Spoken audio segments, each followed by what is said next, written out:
Nongeye kuba ikaze tubakuzi ba Pilot News TV aho muherere ku isose mbifuriza amahoro imigisha no guhamuka mu byo mukora byose. Maginga ya ikintu gikomeje kugarukwaho nitorwa ry'umusimbura wa Ayatollah Ali Khamenei, akaba nta wundi ari umuhungu we. Tugiye kugaruka rero kubijyanye n'amateka ye, tugiye kugaruka kubijyanye n'ubuzima bwe mbere yuko ajya kuri uyu mwanya wo kuba umuyobozi w'ikirenga asimbuye se ku mwanya wo kuba Supreme Leader. Mbibutse ko ni ukuvuga ngo muri Iran uburyo bayobora ntabwo ari uburyo bwa cyami. Uyu muyobozi w'ikirenga akaba yaragiyeho mu buryo bujyanye no kugira ngo bayobore mu buryo bwa Kiislamu, akaba afite imbaraga ziruta iza perezida wa Iran. Rero uyu Ayatollah Ali Khamenei ugiye gusimbura papa we mu itorwa ryabaye, tugiye kumenya impamvu yatowe ndetse na gahunda afite nk'uko ikinyamakuru Al Jazeera dukesha inkuru cyabitangaje.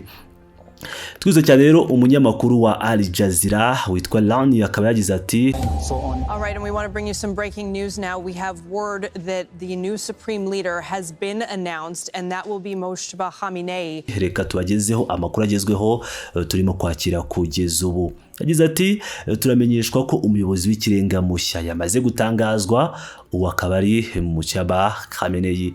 Uyu ni umuhungu w'umuyobozi w'ikirenga ucyuye igihe. Yakomeje agira ati ubu turi kumwe na Al Hashim kugira ngo atubwire byinshi kuri ibi. Asanzwe akurikirana cyane amakuru ya Iran ndetse yakurikiraniye hafi iki gikorwa cyo gutoranya ubuyobozi. Ari watubwire iki kubyo twakwitega ubu nyuma yuko umuyobozi w'ikirenga amenyekanye? Uyu Al Hashim akaba yagize ati mbere na mbere ubu Mojtaba Khamenei yatangajwe ku mugaragaro nk'umuyobozi w'ikirenga wa gatatu wa Iran. Uku no gusoza ikiragano kimwe no gutangira ikindi mu bihe by'intambara. Bivuze ko ubu Mojtaba Khamenei agiye kuyobora igihugu mu gihe cy'intambara. Birumvikana ko iri torwa rishobora kutavugwaho rumwe bitewe n'uko asimbuye se. Hazabaho gushinjwa ko ubuyobozi bugizwe nk'umurage w'umuryango. Impinduramatwara ya Kiislamu yabaye mu 1979 igamije gukuraho ubutegetsi bwa cyami, bityo iki ni kimwe mu bibazo azahura nabyo cyangwa azashinjwa. Ariko kandi agomba kuyobora igihugu mu bihe bikomeye cyane.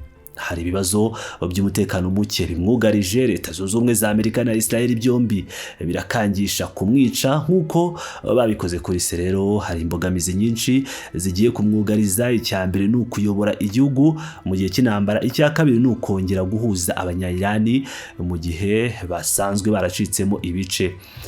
Mu byumweru bike bishize habaye imyigaragambyo mu gihugu. Rero zizaba ari inshingano ziremereye cyane kuri we.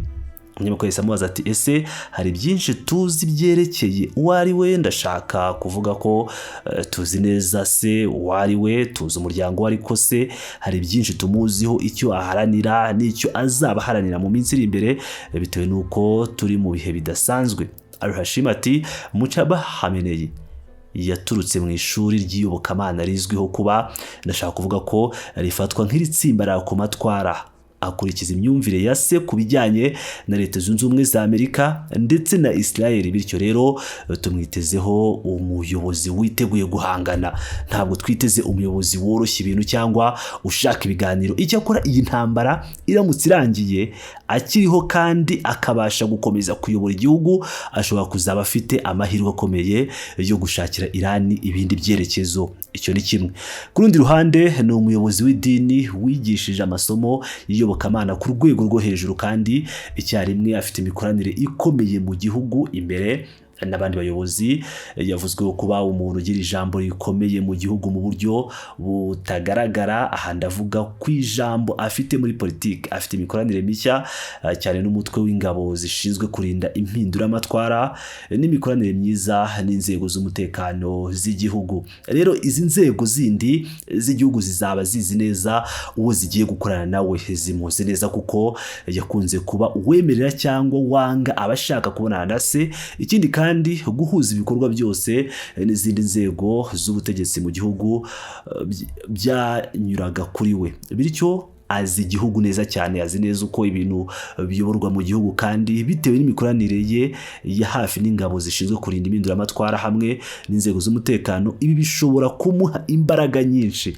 Nanone ari mu nzego zikomeye cyane, ndashaka kuvuga ko ari mu gihe cy'ubutegetsi bwa deep state, bityo yagize uruhare mu mpinduramatwara za politike mu gihugu kandi azi neza ibiri kuba iruhande rwe. Rero bitewe n'uko aje gusimbura avuye mu mwanya w'umuntu wari uzi ko ibintu bimeze, aje gukomeza ingoma ya se yamaze imyaka 37. Tugiye kubona undi Khamenei ugiye ku butegetsi, gusa turabona Khamenei ukiri muto, wenda ushobora no kuba afite ibitekerezo bishya, ntabwo ari kopi ya se neza, ariko iryo jambo rikomeye riracyahari. Ntitwari dusanzwe tumwumva avuga, ntabwo twigeze tumubona uretse mu mafoto make cyane, bityo dutegereje kumwumva kandi dutegereje kureba uko azitwara mu bihe bishya.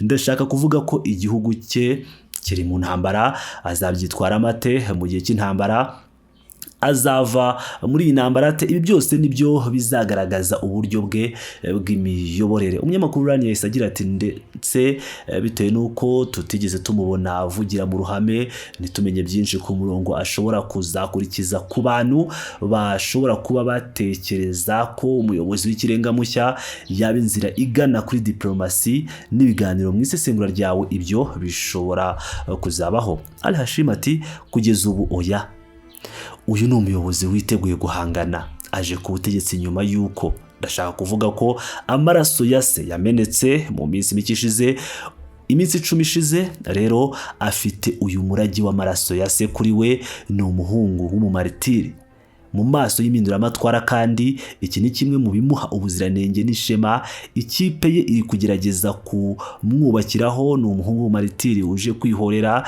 Iyo niyo myumvire ya Iran y'impinduramatwara. Wakwibaza uti, abandi bazamwakira bate? Kuki koko imbere muri Iran hazabaho kwinubira ibi, hazabaho abazanenga iri toranwa, kuko bamwe muri bo bazatekereza cyane cyane mu yandi mashyaka yo muri Repubulika ya Kisilamu ko ibi ari uguhindura inkingi za Repubulika no guhindura inkingi z'impinduramatwara yabaye mu 1979.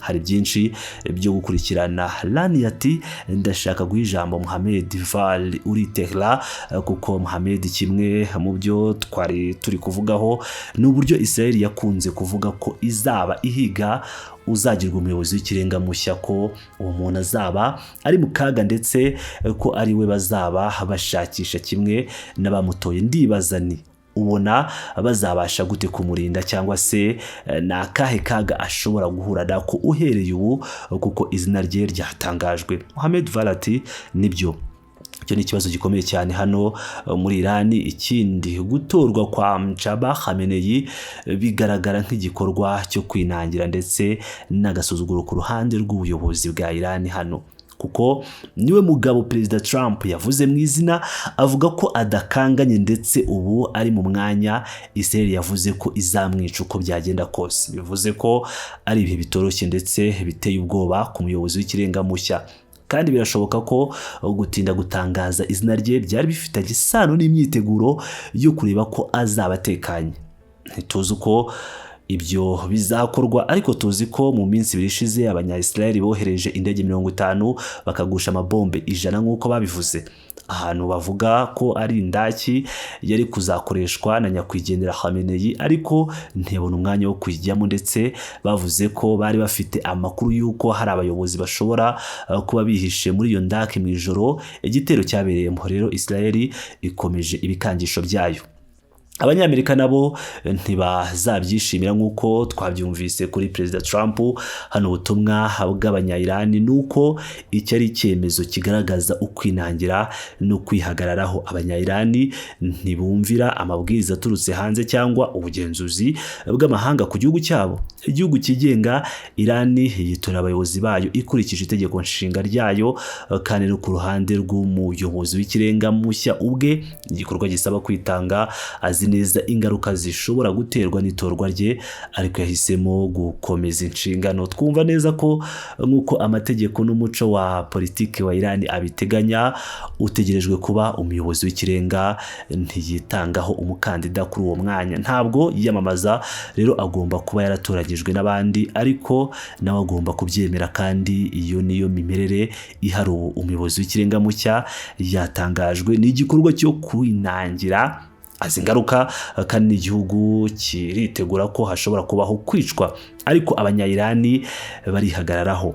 Rani ati kandi Ali Mohamed avuze ingingo nziza cyane. Ya mbere, nta gihamya yerekana ko perezida wa Amerika yagize uruhare muri iri torwa nk'uko yabyifuzaga, ndetse impamvu ya kabiri, biragaragara ko Khamenei ubu azamenya ko ahigwa cyane, ariko ndibaza uburyo ubona abantu mu mihanda ya Tehran barabyakira gute nibumva aya makuru. Ati kugeza ubu batangiye kubyumva bityo, nk'uko nabikubwiye, haraza kubaho kutavuga rumwe kuri itorwa, haraza kuba byakira neza bitewe n'uko Khamenei ubu afatwa nk'umuhungu w'umaritiri ndetse na se w'umaritiri, kuko umukobwa we yaguye mu gitero, umugore we, mushiki we, nyina ndetse na se bose baguye mu gitero. Rero akomoka muri uyu muryango. Ibi byoroheye inzego za Iran gushyigikira izina rya Khamenei kuko afite uyu umurage wose, kandi bitewe n'uko iri ari idini rya Kisilamu, cyane cyane igice cy'abashiya cyubakiye ku maritiri. Ibi bishobora kumufasha kwigaragaza mu gihe cy'intambara, nyamara muri politiki hazabaho kwinuba kwinshi. Ibi bishobora kuzagira ingaruka wenda atari ubu ahubwo nyuma y'intambara, kuko ubu ni mu gihe cy'intambara. Buri wese ahangayikishijwe n'uko igihugu kizakomeza, bityo impaka zihari ubu ziribanda ku gukomeza ibikorwa by'igihugu mu gihe cy'intambara kuruta kwibanda ku byabaye ndetse n'uburyo bihungabanya inkingi z'impinduramatwara. Umunyamakuru Rani yahise agira ati hanyuma kuri wowe Mohamed Ali yari ari kuvuga ukuntu umuyobozi w'ikirenga mushya agiye kuba umuyobozi w'ibihe by'intambara, kandi abijemo ako kanya mu bihe by'intambara, ariko hazabaho ibibazo byinshi by'imbere mu gihugu agomba gukemura. Ndibaza rero ni ibihe bibazo by'ingenzi azaba ahangana nabyo imbere mu gihugu, atari gusa mu bihe by'intambara. Mohamed Vali yagize ati cya mbere, kuri urwo rutonde igishobora kuba cyangwa gishobora kumvikanwaho mu gihugu ni umuntu utazwi cyane. Nubwo azwi cyane ariko ntiyigeze agaragara cyane cyangwa agaragaze imiterere, kuko adakunze kuvuga cyane, ntigeze yitabira inama nyinshi n'amakoraniro n'ibindi, ariko azwiho kuba umwe mu batsimbarara ku matwara ya Kisilamu, kandi azwiho kuba hafi y'ingabo zirinda impinduramatwara n'umutwe wa Basij. Rero ndashaka kuvuga ko ku bantu bamwe, by'umwihariko abashyigikiye amavugurura, bashobora kutishimira itorwa rye kuko batekereza ko basubiye inyuma bahereye kuri zeru, ko bari bagerageje guhindura igihugu kigana ku byo bifuza byiza byegereye ubwisanzure n'ibindi, ariko ubu kandi ibi birumvikana kuko mu bihe by'intambara hakenewe abayobozi bakomeye, abayobozi bazaguma ku murongo wo kwirwanaho ndetse no kwihagararaho. Kandi birashoboka ko inteko y'impuguke yabitekerejeho muri iki gihe, ugereranyije no gushyiraho umuntu nka Hassan Rouhani ufatwa nk'umuyobozi wumvikana cyane, bamwe ndetse bita Gorbachev wa Irani, umuntu ushobora kugirana amasezerano yagira ingaruka ku nyungu za Irani. Ndi kuvuga gusa ibiri kuvugwa hano. Gutoranya rero uwo muntu bishobora gufatwa imbere muri Irani ndetse no hanze yayo nk'igikorwa cyo kwishyira mu maboko y'Abanyamerika na Israeli mu gihe cy'intambara. Abanya-Irani rero ntibashaka kugaragara nk'abanyantege nke, kandi kwibanda ku bayobozi bakakaye ari nabyo byavuyemo itorwa ry'uyu muyobozi w'ikirenga mushya, nibivuye mu mitekerereze y'abantu benshi hano, bishingiye ku biri kuba by'ibitero kuri Irani, bityo Irani ikeneye rwose kugaragaza gukomera. Umunyamakuru Rania yahise agira ati ibitekerezo byawe kuri ibyo Ali Hashim ati hari ikintu gitangaje hano, Khamenei se umubyara yatowe mu gihe intambara yari irangiye, intambara hagati ya Iraq na Iran mu 1989 byari nko gutangira ku iherezo. Ubu Khamenei umuhungu we atoye hagati mu ntambara, bityo turi kubona inzira ebyiri zitandukanye, kandi ibi nabyo bizagira uruhare mu bunararibonye bwa Mojtaba Khamenei. Byose bizaterwa nuko inzego z'umutekano n'igisirikare cya Iran zizabasha kurengera ubuzima bwe, zizamurinda kwicwa. Izi zose ni imbogamizi inzego z'umutekano n'igisirikare zizahura nazo, uretse nizo we azahura nazo. Kandi guhera ubu hazaba hari umugabo umwe ufata ibyemezo muri iyi ntambara, nibura niwe uzaba ayobora. Hari urwego rufasha gufata ibyemezo, ariko tuzabona uburyo bwe bwite ndetse nuko ubwo buryo buzaba bumeze mu masaha ari imbere. Tugomba kumwumva, tugomba kumva imigabo n'imigambi ye, tugomba kumva ibyo yemerera abanya-Iran, akarere ndetse n'isi yose. We should be hearing from him. We should be hearing his manifesto. We should be hearing what he is promising the Iranian people, the region and the world. Ngira ngo rero murabyumvira neza cyane ibijyanye n'ibyo aba bagabo kuri Al Jazeera barabaye gutangaza. Ndakomeza kugenda bakurikiranira ibijyanye n'intambara yo muri Iran. Mukomeze mwane nanjye, ndabakunda cyane, muri abagaciro.